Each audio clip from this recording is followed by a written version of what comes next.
हैदराबादचं gazetted सरकारनं घेतलं. मध्ये थोडं मला बदनाम केलं. तर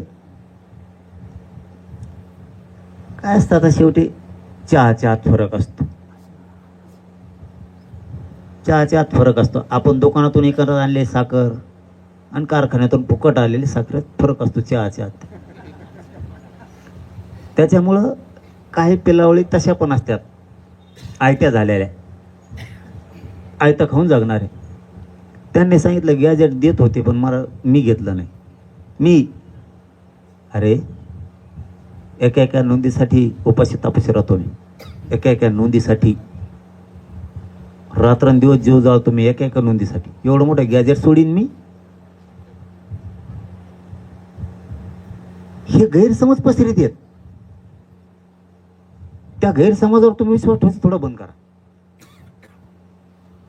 मी काय सांगितलं ह्याच व्यासपीठावर, शंभूराजे साहेब, देसाई साहेबांना तुम्ही हैदराबादला जाऊन गॅजेट आणा.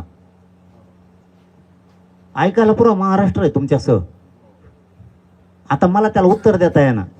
जे म्हणत होता का गॅजेट देत होते पण घेतलं नाही, त्याला उत्तर देता येणार. द्यायचं होतं पण म्हणलं नको. देणार होतो मी पण नाही दिलं. सगळ्याच गोष्टी मी तुम्हाला मीडियातून सांगावं ही बी अपेक्षा थोडी कमी करा. त्याचं कारण सांगतो. मी तुम्हाला सांगायला जातोय मी पोटात ठेवत नाही ना काही, तर त्यांना माहीत होतं. ते आपल्या डावाच्या आधी सावध होते म्हणून मला काही सांगता येत नाही. सांगितलं तुम्ही म्हणतात मायाला मग खरं आहे का कोणती ते थोडस सावध व्हा. हे याच्यासाठी तुम्ही प्रमुख आहेत सगळे. कुणी सांगितलं की आपण त्याच्यावरच विश्वास ठेवायचा. आता हैदराबादचं गॅजेट देत होते मी घेतलं नाही म्हणजे एका नोंदीसाठी जीव जाळतो मी. आता जाफराबादचा फोन लावला होता मी, 750 प्रमाणपत्र रोखून धरले तिथं. 1 घंटा झाला असं फोन लावला. जालन्याच्या कलेक्टर साहेब सांगितले ते पत्र रोखू नका. कलेक्टर साहेबांनी सांगितलं ते तहसीलदार ADM ला पत्र जाफराबादचे रोखू नको म्हणून. त्यांचा लगेच निरोप आला मला वापस. पुन्हा ते पोरं जर आहेत का गेलेत मला माहित नाही. त्यांचा लगेच निरोप आला की आम्ही शुक्रवारी ते वाटप करतो सगळ्या. म्हणजे एका नोंदीसाठी मी जीव जाळतो आणि गॅजेट एवढं मोठं घेणार नाही.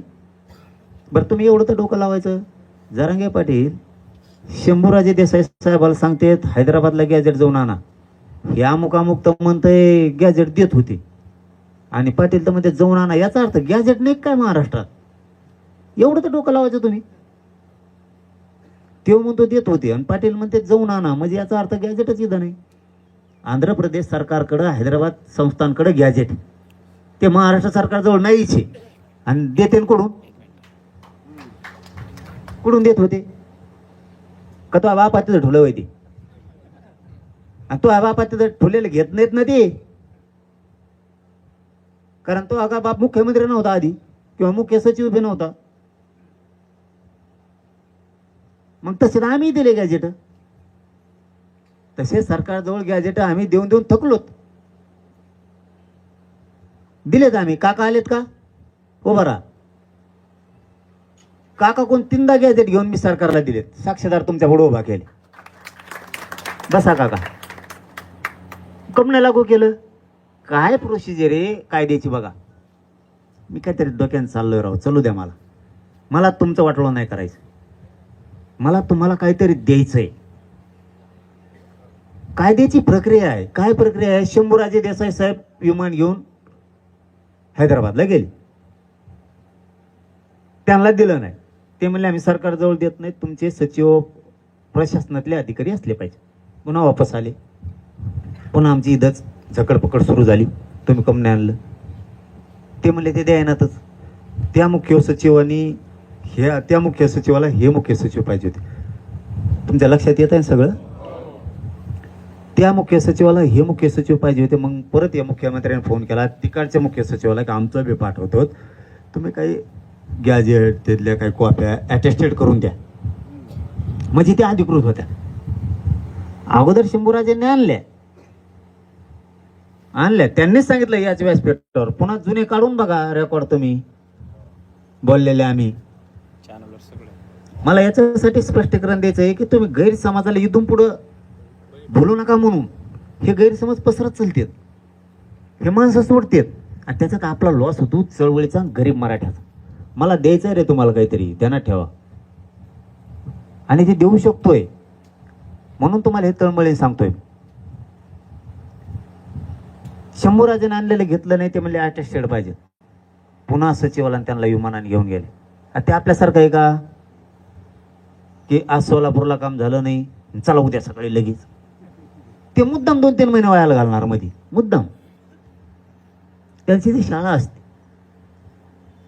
मग ते सचिव गेले, त्यांनी अटेस्टेड करून आणले. समिती म्हणले आम्ही तुमच्याकडून घेत नाहीत. तुम्ही सरकार आहे म्हणे, तुमच्याकडून घेत नाहीत आम्ही. कायदा आम्ही आहेत, समिती आम्ही अहवाल देणार तुम्हाला, सरकारने अंमलबजावणी करायची. हीच काला खेळ आपला. पुन्हा गेले 5-7 महिने पुन्हा त्या समितीला पाठवून त्या समितीने ते गॅजेट आणलं. आता समितीकडे गॅजेट. आता म्हणावं तुम्ही देत होते घेतलं नाही, मग नाव ठेवा आता मला. इथं महाराष्ट्र सरकारजवळ गॅजेटच नाही आणि म्हणतात देत होते घेतलं नाही. मला काय चावतं का ते? कडू लागत आहे मला ते. मला काय करतंय ते घ्यायला? तुमच्याजवळ गॅजेट आहे, त्याला काय किंमत आहे? असं कधी झालंय का की कुठला सर्वे न करता, ग्रामपंचायतचा ठराव नाही करता 10 कोटीचे कामं पडली अचानक? तुमच्या सरपंचाला काही किंमत आहे का? ग्रामसेवकाला किंमत आहे? तुमच्या आमदाराला किंमत आहे का? तहसीलदाराला किंमत आहे? त्यांनी सही केले आहे नाही तर आमदार आणि भामदार काहीच करू शकत नाही. तसं शासनाला तीच प्रक्रिया असते. त्यांनी स्वतः राबवल्याशिवाय ते काहीच करत नाहीत. त्यांनी स्वतः निर्णय घेतल्याशिवाय काहीच होत नाही. समजा आता मंत्र्यांनी एखादा निर्णय घेतला आणि सचिवांनीच नाही घेतला, काय काय करता तुम्ही? काय होणार आहे? सचिवांनी जर त्याच्यावर सह्या नाही केले तर काय मंत्रिपदाला निर्णयाला अर्थ राहिला? असं कित्येक तरी वेळेस घडलंय. एखादा निर्णय घेतला शासनानं, उदाहरणार्थ सारथीचा घेतला, महामंडळाचा घेतला, निर्णय घेतला, अरे पण त्या सचिवाने नाही पुढे पाठीवर जातच नाही ना ते. सारथीचे एकदा मागच्या 5 वर्षात 100 कोटी रुपये वापस गेले. बरोबर आहे का मला दादा? अधिकाऱ्यांनी जर खर्चायचेच नाही ठरवले काय करतात? काही वेळेस ही सुद्धा प्रक्रिया असते की प्रशासनाने जर ठरवलं तर काहीच होत नाही. त्यामुळे त्याच प्रक्रियेत जायला लागतं आपल्याला. आता तिन्ही घेतलेत. आपला हट्ट काय होता? हैदराबादचं गॅजेट, सातारा संस्था म्हणजे पश्चिम महाराष्ट्र पुरा जातो आणि बॉम्बे गव्हर्नमेंट फक्त तिन्ही गॅजेट घ्या. आता समितीनं घेतले, तिन्ही लागू करायचं सांगू. तुम्ही आम्ही दिलेले गॅजेट मान्य करत नाही. ते त्यांचीच प्रक्रिया राबवते, तेच आणते, तेच अभ्यास करतात आणि त्यातूनच प्रक्रिया सुरू होती. नसतं आपण काय गॅजेट दिले नाही काही दोन माग. मला तर इतक्या जणांनी गॅजेट आणून दिले, मला आणून दिलं की मी त्यांच्याकडे द्यायचो. दिग्गज झाला असेल बा त्यांच्यापाशी. विषय मूळ हे की आपल्याला ह्यावेळेस 100% लढाई जिंकायची.